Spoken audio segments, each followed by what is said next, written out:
I'll just get straight into it. This video has no script. Everything I'm saying is currently happening in the moment, and this is something I've wanted to talk about for a long time. And today I just found out proof that would back up my opinions even more. Ever since the new season came out, not the one that's coming out with Daredevil, the one before, my main Loki got a 20% nerf to his damage and healing for his illusions. While alongside that, they did buff a lot of his counters, added more dives, buff dives, etc. and nerfed a bunch of other supports, both last season and next season, depending on when this video comes out, because the new season comes out in 3 or 4 days, I would want to say, and chances are it might come out after that, unless I put a lot of work in today and tomorrow to get this video out, and depending on how long this is too. But my sentiment was, the devs hate Loki. I made a whole video about that before. Just off the top of my head, they've nerfed Loki's immortality fields from 25 seconds to 30 seconds. They nerfed his Hela team up a couple times. They took away the Hela team up, which I actually severely like more than the Mantis team up. The Mantis team up, you can destroy the immortality fields with like 2 clicks. And if a Doctor Strange, this happened to me, I was saving my team, Strange was coming into, I think, ult. He went in our backline, I placed on all the immortality fields, 2 illusions by me anyway, and me, that's 3 in total. He did the blast, took all of them out instantly. They were on the field for half a second. Sure, it blocked the damage that we would have taken, but half a second of use, and I need to wait 30 more seconds to use it again. So increasing the range, that didn't really do anything. I heavily prefer the Hela team up. You can get revived, all that bonus shield, that feeling. I remember there's a game, I think on Clintar, if that's the original Venom symbiote map. The new one I don't like, but on the older one, the convoy one, our Hela was popping off. And so I kept pocketing them, of course healing my other team too, but just keeping on her because she was doing very good. She was getting kills after kills after kills, and I had so much overshield. I think I had the max amount of overshield. I think I had around like 350 HP. I thought I had more than like a tank right there, but turns out other tanks have more than that. I didn't know at the moment because that was so far long ago, but that feeling you got, you felt immortal. Like you felt you couldn't die. Don't get me wrong, Loki, he has been in the meta for a very long time. It's always Loki and Luna. Top 2 supports you want on your team, Loki, Luna. 24 full seconds of immortality, or as close as you can get it without like mag ult happening, Iron Man ult, Scarlet Witch ult, depending on how accurate things are. Also Hawkeye, Hela 2 with the burst damage, BP, magic ult. I mean, there's a lot of counters just wiping out healing ults. Even Venom with this more than 30% healing reduction in his new patch, and you can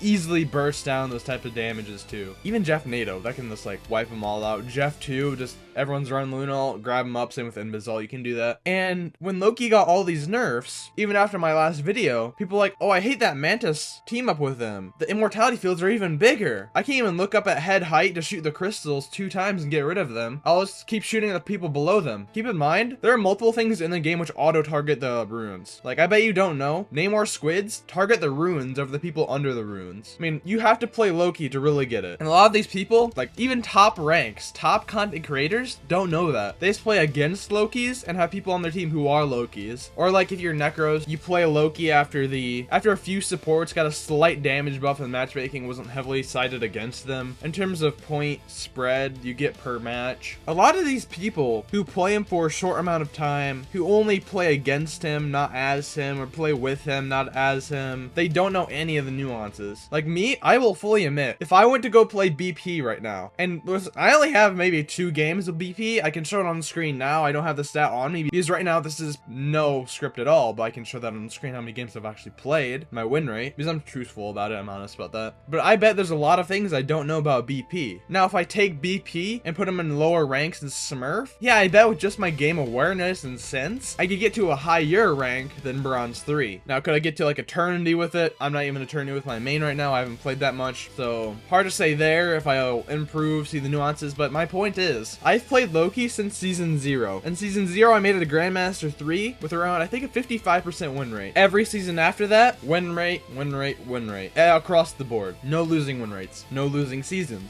So when I see these people who have 1 hour, 2 hours, 10 games as Loki and talk about how they know everything and how he's super overpowered still, how he's still S tier, how he's still the meta. I mean, let me ask you this. How many Lokis have you seen this season on the enemy team and your own team combined? You could probably count maybe on one hand. I'll say this, not counting me, myself, because I still play Loki a whole lot, so of course he's gonna be on my team. I didn't play him for around 100 games, I would say. Close to that. Maybe 50 to 100, around that range. I didn't play him. He just felt horrible after the 20% nerf to his damage and healing. And I played Cloak and Dagger and Invis. Because this season, it's always Cloak and Dagger, Invis, Jeff. Like, I get those guys every single game. And with Loki, since Jeff's now meta, you can't play Loki into Jeff unless you're very skilled and can snipe enemy support ults. And let me tell you, even with double confirm on, it's not as easy as you think. I made a post on Twitter this about a few months ago, maybe 1-2 months ago, and I said something along the lines of, why is it that the only time where a tank or DPS is in my backline is when I need a Loki ult? And that is true. There's been games where there's a Cloak and Dagger ulting coming for us into our backline, and all of our tanks and DPS rush to them while I try to snipe them and get us the ult advantage, and I accidentally steal one of our own teams. One game I stole a Magneto ult from my team because he jumped right in front of me as I was trying to steal our own, I think Invis's ult. Became Magneto. I was like, oh,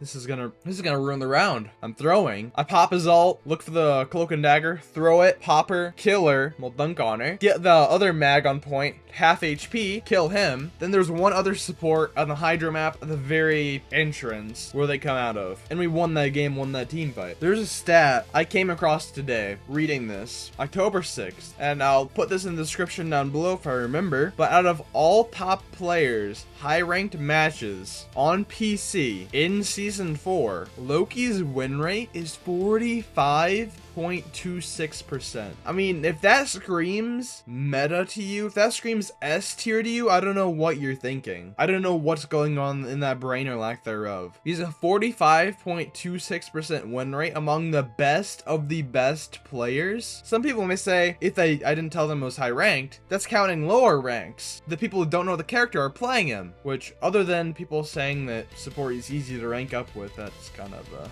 contradiction there. But for higher ranks, top 500, Eternity, a 45% win rate. You have a 55% chance to win if you go up against a Loki, especially with all the counters to Loki, like Moon Knight being the biggest one. Your illusions can be unks, and people love to say, just move them out of the way. Just put the illusions to a place the Moon Knight can't see. That heavily impacts how much healing you can do. Let's say you, like me, I put all my illusions next to me, fire at one angle, fire at a doorway. So constant stream of healing over and over and over again. Your team is stacked with healing. That's what I do. Let's say a Moon Knight comes along, destroys those illusions. You say, well, put them off to the side. Okay, now the angles are all messed up. Some illusions may be hitting the wall, and before, like, they were in the middle, now they're off to the sides. You don't have as much room to aim. They might say, just put them behind cover. Okay, then that blocks up your whole entire healing across that whole point. Okay, put them up and above. Okay, that's more delay in Loki's healing. If there's a big burst of damage and Loki's shots take half a second more to hit, your whole team may die. Not even counting, if someone sees shooting from a Loki from above and destroys illusions constantly, well, your cooldowns aren't infinite for your illusions. You will run out and you'll be left with 40 healing per shot for 12 shots and then a whole 3 seconds to reload. It's not as simple as saying, just put them out of the way. And then Phoenix, one headshot on an illusion, she's ready to make it an explosive. So if she does constant headshots to Loki illusion, that's constant explosions to your backline. Jeff too, in a way. If you place all your illusions at an angle and Jeff does the same, he just holds left click at the angle, your clones are destroyed. There are probably way more others which I'm forgetting, but my point is, there is a lot of counters to Loki. Bucky's ult, that is a big one too, since Loki illusions can't be healed, even by runes. So Bucky can slam down on an illusion, runes pop, he shoots the illusion one more time, free reset. Does it again and again and again and again. Now, as a Loki, you have two options. Keep placing illusions, hope your team sustains, kills that Bucky, or stop placing illusions and leave your team with a Loki that can only heal 40 health per shot. That's the trade-off right there. And after all that, after every single strong counter to Loki, taking away a very good Hela team up with him, giving him something worse. People complain about the bigger immortality fields because they can't look up for 2 seconds. People complain so much that he's meta, that he's S tier, the best support in the entire game. Then they gave him a 20% nerf to his damage and healing. Imagine if they did it to any other character in the entire game. Loki has gotten a nerf every single big update. You can fact check me on that. The only buff he has gotten, they can hold 10 to 12 win primary shots. That's it. And people still say he's S tier. Now listen, I have never had a losing record with Loki. Even this season in season season 4, never a losing win rate with him.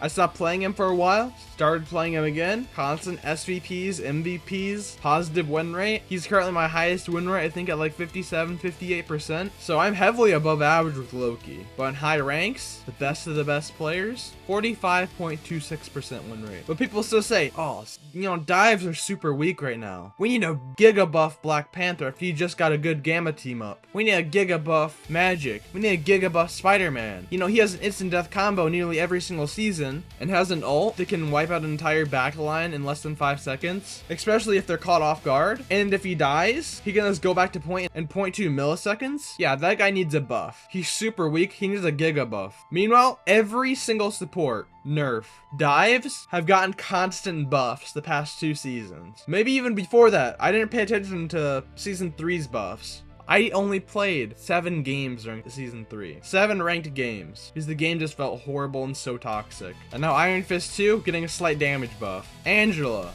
damage and shield buff. Venom, 30% heal reduction included on top of his ult. Loki before, with 2 illusions up, 40 times 3, 120. That's 120 healing with both illusions in him on a single target. Now 20% nerf to his illusions, damage and healing. And on top of that, a 30% reduction to healing from Venom's buff. Loki, from 2 seasons ago to now, does half the healing. Half the healing compared to 2 seasons ago. People say he's S tier. I saw a video about Flats. He did the rankings, put Loki at B tier. I was like, finally, someone sees the Loki nerfs. And it's just like, I don't agree with him on everything, but at least he has the common sense, which isn't even that common anymore in Marvel Rivals communities, especially dive and DPS communities. And it's just like, just because a character is strong doesn't mean there isn't a lot of counters to him. Because even if you look at season 0, Loki's peak, people would say you're throwing by playing Loki against a good Bucky. People would tell you to swap off of Loki if there's a good Moon Knight, because it made the game unplayable and a steamroll against your Loki. Loki should be very powerful because he has a lot of powerful counters. Right now, Loki is mid-tier support, not meta, while his counters are getting buffed, while dives are getting buffed. But people still say, oh, he has teleport. Well, Spider-Man can just web swing him and then teleport with him to hit him on the target. And people don't know this about his teleport. His hitbox stays where he used to be a second after he teleports. I have died so many times after Loki snapped his fingers, my POV switches to the illusion I was snapping to, teleporting to, and I still die because another person was still doing damage to the illusion behind me. People say, oh, look at the no regs on BP. Well, look at the made up regs on the Loki teleport. But yeah, people don't know that because they don't play Loki. They don't know the nuances. Next is the right click invisibility. You know you get damaged by anything you get out of that, right? Spider-Man uppercut, 3-mile range, knocks him right out. Magic swing, large radius, knocks him out. Jeff, one little particle of his left click, knocks him out. His footsteps are loud. If you have anything above a dollar store headset, you can hear him walking. But yeah, people don't talk about that because they just look at the baseline things and make strawman arguments. The runes, the immortality fields, can get destroyed instantly. Like I said before, the Namor squids auto-target the runes. Multiple things in the game, which do like a radius burst, it can instantly disintegrate those runes. And they're on a 30-second cooldown. You can have them for half a second, and you have to wait 30 more seconds to get them back. You have to wait 60 times more to use them than to actually use them. But yeah, all those abilities, you know, he's perfect. He's so strong, you know. Like dives don't have abilities to get out of situations. Spider-Man web swing. Black Panther dash and then the spinning dash. Magic dash teleport. Angela, she can just fly and has a shield. Captain America, very high agility and maneuverability. Hulk, he can jump everywhere. High maneuverability. And he's a tank, lots of health. Iron Fist, he can block a lot of punches, has a spinning kick, auto lock, which by the way, can track through an illusion at the original Loki. Psylocke, dash, invisibility, and then there are other characters which can also be used as dives. Like Thing, I think if you press F, he jumps at you. Jump out of support, hit him a few times, run out with your shift. Thor, use Rune Awakening, lots of damage, and you have a pull out of that. Swing your hammer, push yourself out. Moon Knight, he has a grapple, and he can glide. Mr. Fantastic, he can turn into a fridge and not die, alongside a bunch of bonus health. Iron Man, he can do a lot of damage to the back line. He can fly, and he can get overshield by his overdrive. 45. Human Torch, depending on who's playing him, a lot of maneuverability and a flyer. Black Widow even, long range, you can't even hit them if you wanted to. Blade, his shotgun can 2-tap someone from across a room. My point being, just because a couple supports have a couple abilities, which can give them a couple more seconds to survive, doesn't mean they're broken and immortal or S tier. It can do whatever they want because their whole kit benefits them. Because the same can be said about any other flank/dive character. Yeah, we won't talk about that. We know straw man everything. To wrap this video up, if you think Loki is an S tier character, if you want to ignore that 45.26% win rate in high ranks, if you want to ignore every single nerf he's gotten every single big update, okay, go play him. If you think support is so easy, go play him. People say he's the hardest support, right? If he's the hardest support and support is easy, I mean, he must be easy, so go play him. And I want you to come to me when you have a good amount of games into him and have a positive win rate in your current rank. Because if he's so easy, why not just play him? Why not just play him in your own rank if support's so much easier? Because my ideas is that each rank is as difficult as the person playing it. I personally think tank is the hardest, then support, then DPS. My idea is that you need some grasp of knowledge and time playing the character to actually know them well. But some people think they can just pick up a character instantly, become godlike at it, and then say they're easy. I mean, you could be a certain person, be a DPS main, and then play Loki at one of his peaks, play Mantis, play Luna. You know, the 3 characters, the 3 supports that do some of the biggest damage numbers at the time. Play them in low ranks and get a good win rate. I mean, that doesn't sound too hard to do. I did it with 0 game experience in these type of games. I played Overwatch 1 a lot, not Overwatch 2. Never played any real competitive games. And I got from Bronze 3 to GM 3 and with a 55% win rate. You know, some people drop 27% getting from GM 3 to Celestial 3 on Loki. If you know, you know. Now, this video is already getting too long, so I'll wrap this video up right now. Go play him. Go play Loki right now. See how bad he feels. Get counter swapped by Moon Knight and Bucky. And then say support's the easiest role again. Say he's easy to play and he's still S tier. Until then, I'll see you.